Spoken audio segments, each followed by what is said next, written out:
How synchronous or how wonderful of God.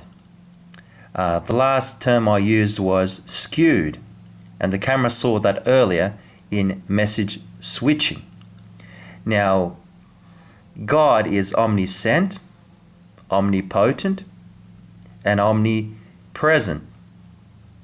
So how would he know that? How great is that? That he would know that I'd be transmitting the message of God through something so remotely like this.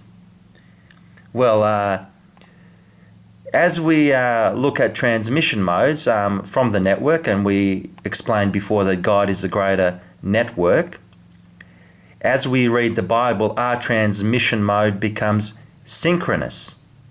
Now, God can communicate with us asynchronously or synchronously when we get to know him better by reading the Bible.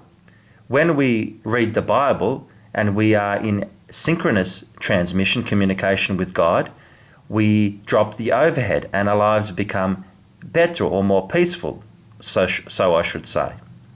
Now, looking at asynchronous transmission, it was one of the earlier forms of transmission. Now, they had an overhead of the start and end bit in the transmission. If you can see, you may be able to read this yourselves, but I won't elaborate further in reading this out. Now, with synchronous transmission, there was no requirement of the start and end bit to signify the end of the character. With synchronous transmission, there are dual clocks. So you have God's clock, which is eternal, and your own clock, which is synchronized with God's clock, and communication becomes seamless with God.